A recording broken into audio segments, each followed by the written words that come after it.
If you're someone who keeps changing jobs or changing careers or just changing your plans, not because you're reckless, but because something just fundamentally feels wrong every single time, I don't think you're lost. I think you're noticing something that most people ignore.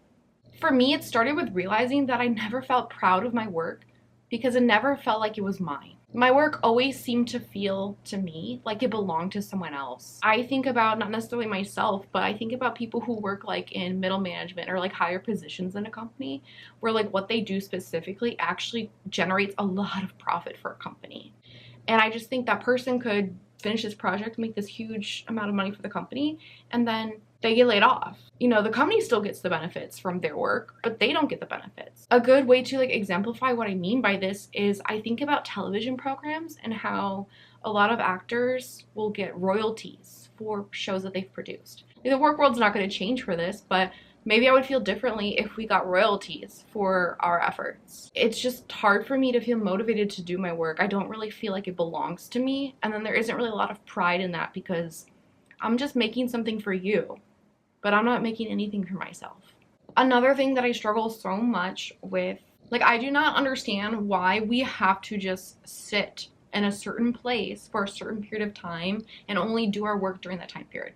Now, I'm not like advocating for working overtime, but I just feel like it's just made up rules. Like someone just decided a long time ago, and really that's what happened. Someone just decided a long time ago, okay, you go to work at the office and you have to be here from 9 to 5 or whatever time frame, you know, the company has. Frankly, like the workplace to me is so unproductive because I struggle with like all of the background noise, and I have had jobs where they play music, you know, all day for everyone to like listen to music while they work, and it's an open floor plan, which again, in my opinion, fosters more problems, more distractions, because you can hear people talking, and not just like people talking, just the movement of people walking around to like do different things. Like that's also kind of distracting in my opinion. A lot of people might think, oh, you can't work from home because you'll just do nothing, you're lazy, like you just want to be lazy, you don't want to work. But the thing is, I'm not a lazy person.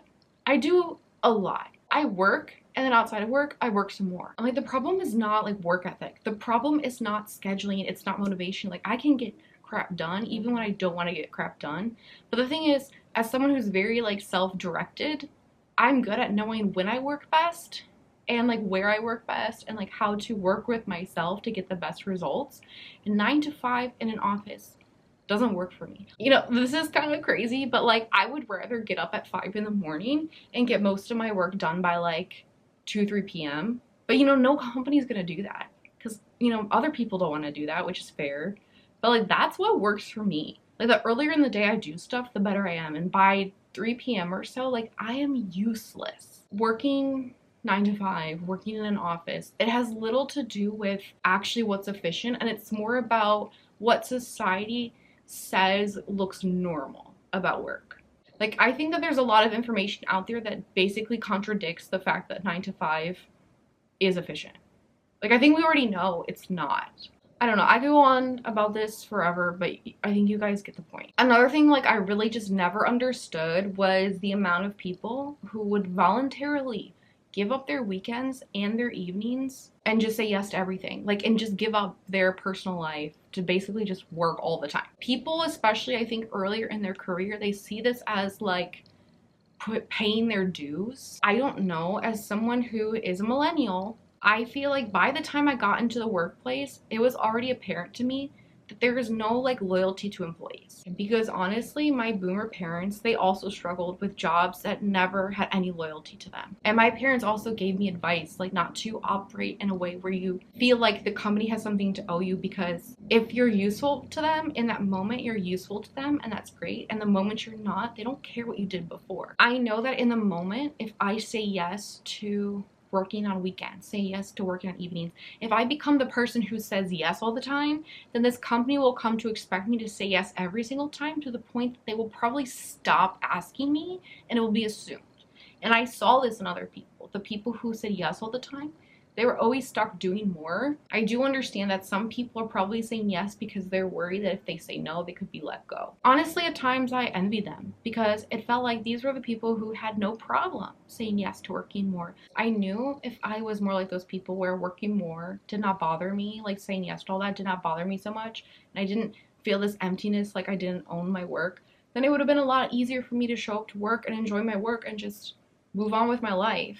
But the reality is that's not how I felt, and that created this deep sense of frustration and like a lack of meaning in my work. Like, what's wrong with me? Why can't I be like everyone else? Now, something else that I want to say, which I've talked a little bit about so far in this video, at one point in time, office jobs, these 9-to-5 settings, were actually good for people. You have to think about the middle class as well. Like, people don't really have like the option to just not work. So if you had a time period where most people were staying in the same company for a long period of time, whereas generations now are more likely to not be at the same company for an extended period of time, people either change jobs because they're not being paid well or treated well, or like they're getting laid off or fired. Like they can't actually stay there even if they want to. Because this rhetoric that I'm hearing now from people like, man, I hate corporate life. I hate my 9-to-5 job. Like I even hear people just saying like that they hate working altogether. Like, is this what we have to do for the rest of their lives? My parents complained a lot. Like, let me be honest. They complained a lot, and I never heard those complaints. Older generations didn't make those complaints. And I think this stems from they don't give us as much as they used to. That's probably on some level also why I always feel off at work, because it doesn't matter if you change jobs or change careers. Office jobs are going to be office jobs anywhere, and these problems I think are more systemic and have less to do with specific industries and they just do with the whole system altogether. Now, if you've come this far in this video and you're still watching, thank you so much. But I don't want to end things here because if I did, you guys would probably just feel crappy and like worse off from when you got here. I think personally for me, I've come to the conclusion, and you might somewhere deep inside you also be realizing the same thing, that office work is just not for you. So essentially, what can you do? Because I know there are a lot of these videos out there, they're like, oh, I quit my 9-to-5, this is how I quit my 9-to-5, and this video ain't it. Because one, I think those videos fail to mention the privilege that those people have. A lot of us aren't doing that because we can't. They're not really giving you the tools to get out of your situation and to try something new, because they're basically like someone who's already been building the tools and they're just showing you like the final steps of it. So let's talk about what are the building blocks to get to maybe where they are. It really depends on what your skills are in your industry was, like what you have experience in. But I would just recommend like explore options, like explore what you could do.